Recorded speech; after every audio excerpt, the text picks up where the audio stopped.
Today's headlines: Omicron triggers critical level. Bexovid okayed versus COVID-19. COMELEC downplays hacking. LRT-1 Cavite extension completion seen. DTI DOH cap limits paracetamol purchase. Manila extends tax payments by 70 days. Experts doubt Deltacron exists. Good morning, I am Kim Sancha and you are watching Tribune News on Q. Today is the 12th of January 2022 and here are the latest news of this Wednesday morning. From its minimal risk classification last month, the Philippines was placed under critical risk due to exponential growth in coronavirus cases believed to be driven by the Omicron variant. Health Secretary Francisco Duque III announced late Monday that the country's risk classification had been elevated to critical after it saw a massive 3,663% two-week growth rate and a 690% increase in the 7-day moving average of reported daily cases. The average daily attack rate, or the number of infected people per 100,000 population, also climbed to 10.47, he said. Duque said during a televised meeting with President Rodrigo Duterte and select cabinet members that currently the entire country is at critical risk. Also considered at critical risk are Metro Manila, Calabarzon, and Central Luzon, all of which have consistently been the top contributing regions in terms of new cases based on daily case bulletins. 8 regions, meanwhile, were classified as high risk for COVID. These are Ilocos Region, Cagayan Valley, Cordillera Administrative Region, Mimaropa, Bicol Region, Western Visayas, Central Visayas, and Davao Region.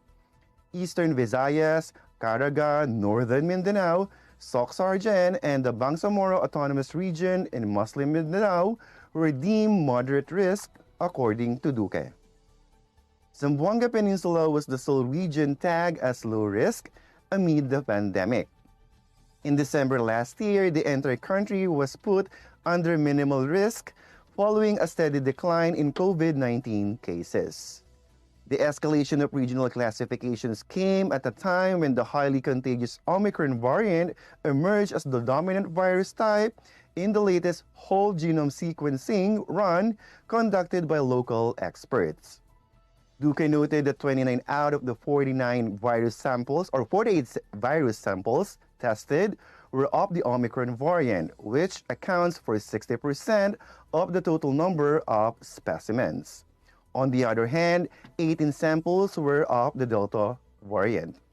In total, the country has so far detected 43 cases of Omicron, including those detected among returning overseas Filipinos. Philippine regulators have approved the compassionate use of the generic version of Pfizer's antiviral COVID-19 pill, making the drug more accessible to patients in government hospitals. Oscar Gutierrez Jr., acting director of the Food and Drug Administration, or FDA, announced on Monday night that the regulatory body has granted a special permit for the drug, which is said to be effective in reducing the risk of hospitalization or death among coronavirus patients. Gutierrez said that the FDA had approved the application of the Department of Health for a compassionate special permit institutional use to make accessible the first generic version of Paxlovid with the brand name Bexovid. He added that this is hope that the cost of treatment would be cheaper because Bexovid is a generic drug. Citing data from Pfizer, Gutierrez said that the risk of hospitalization or death can be reduced by 89% when the drug is taken by a patient within 3 days after the onset of symptoms and by 88% if used within 5 days.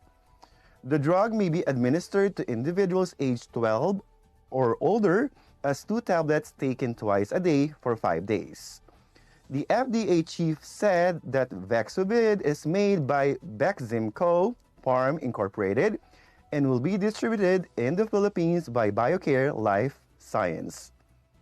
Once the supplier has delivered the drugs to the DOH, the agency will then make the drug available to government hospitals, Gutierrez said.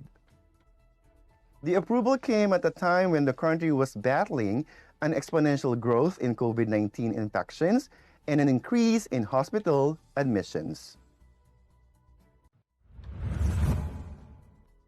In other news, Malacanang is worried over the reported hacking of the Commission on Elections system that could potentially impact the May 2022 elections.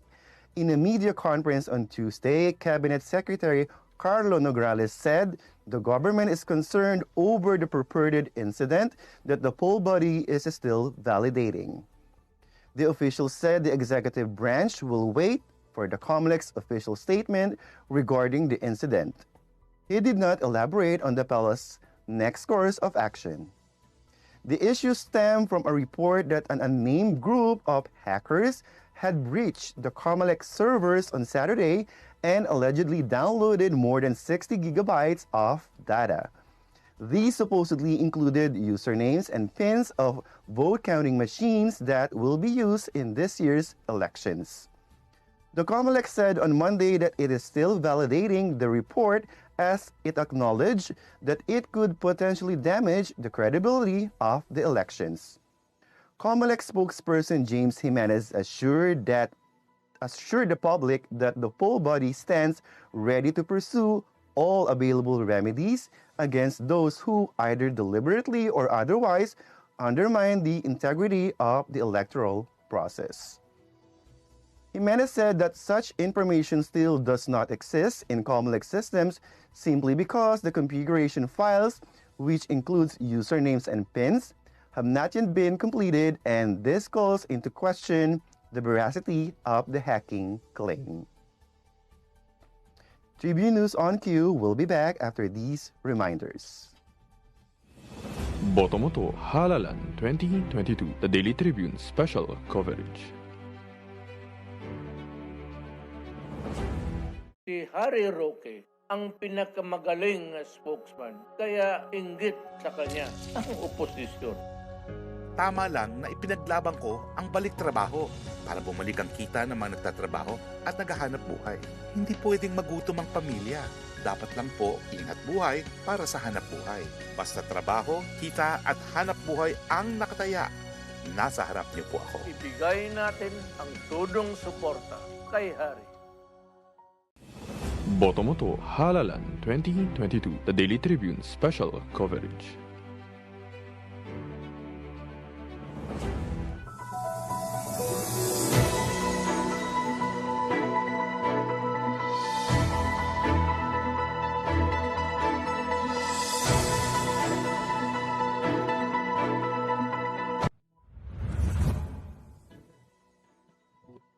And you're still watching Tribune News on Q.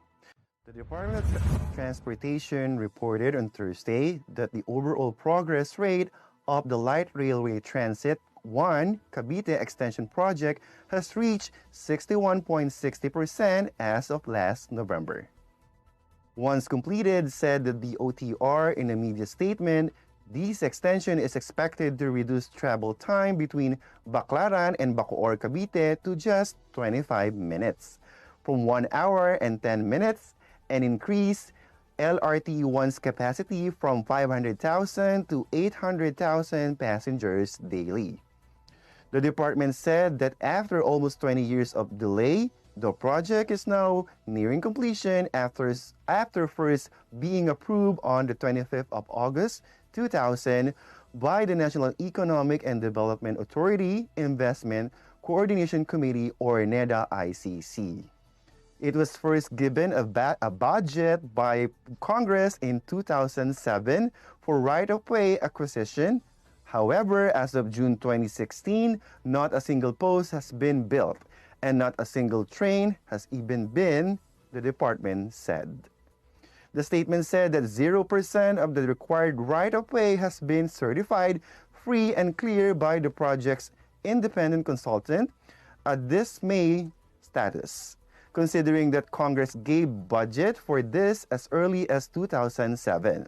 But the DOTR Undersecretary Arthur Tugade said that on September 1st, 2019, after catching up on right-of-way acquisition, as well as addressing a number of unresolved issues and constraints, actual construction commenced.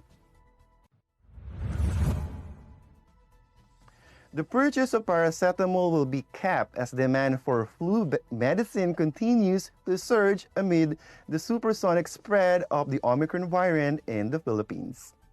The Department of Trade and Industry, or DTI, and the Department of Health issued a joint memorandum circular limiting the purchase of 500 milligrams paracetamol to 20 tablets per individual and 60 pieces per household. GMC 22/1 was signed by Trade Secretary Ramon Lopez and Health Secretary Francisco Duque III. The purchase cap includes paracetamol, phenylephrine, hydrochlorine, carbocysteine, and chlorpheniramine maleate paracetamol. The circular limits the purchase of paracetamol suspension or liquid form to 5 bottles, while individuals can buy up to 20 bottles for every 120 milligram per 5 ml, 60 ml suspension, and 250 milligram or 5 ml and 60 ml. Between 5 and 10 bottles are allowed when buying phenylephrine hydrochloride and chlorpheniramine maleate paracetamol suspension for 2.5 milligram 500 mcg, 125 milligram per 5 ml. In contrast, for its tablet form of 2 milligram, 5 milligram, and 500 milligram, only 20 and 60 tablets are allowed to individuals and per household, respectively.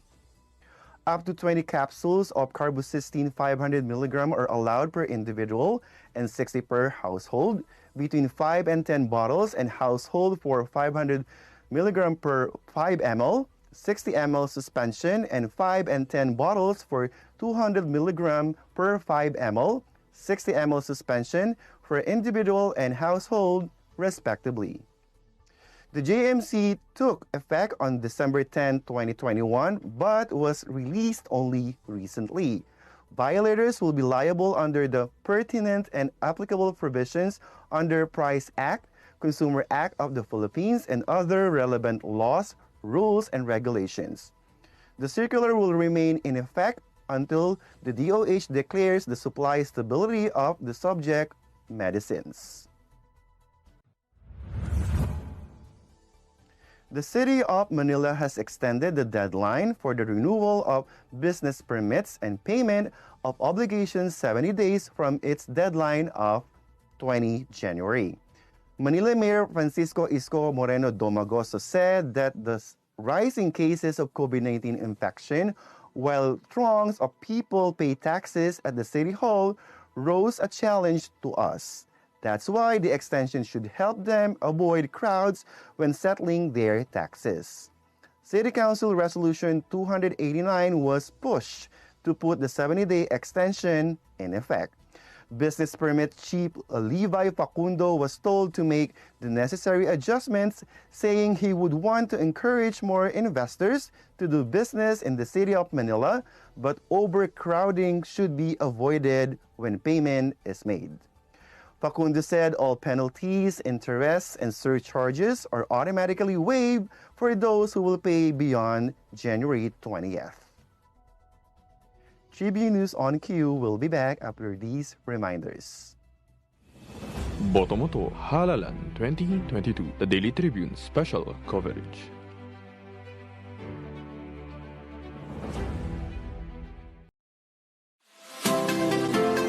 Magandang araw mga katribu! Narito na ang mga makakasama nyo tuwing umaga sa programang Gising Na. Roy Pelevelo, Comfy Manalo, Atty. Lia Badillo Crisostomo, Vernon Velasco, Kim Sancha at Jerk Balagtas.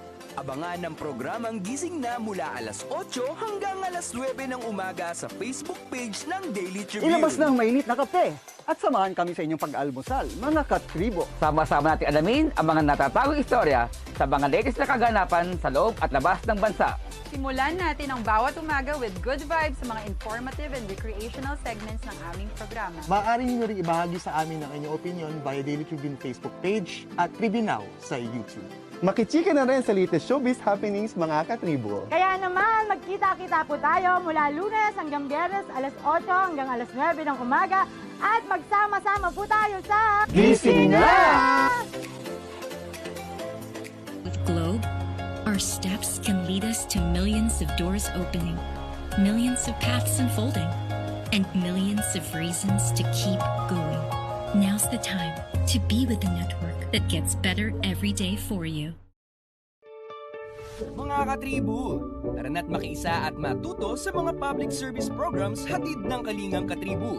Tuwing Lunes, nandyan ang usapang business na magbibigay tips at inspirasyon sa mga aspiring entrepreneurs kasama sina Comfy Manalo at Vernon Velasco. Tuwing Miyerkules, usapang pangkalusugan naman ang tatalakayin ni Miss Cory Quirino sa Health and Wellness. At tuwing Biyernes naman, kung legal advice ang kailangan mo, sagot ka na ng Legal Diaries kasama si Elmer Navarro Manuel at mga guest lawyers. Lahat ng niya mapapanood tuwing alas 3:30 ng hapon sa Daily Tribune Facebook page at Tribune Now on YouTube. Boto mo to, Halalan 2022, the Daily Tribune special coverage.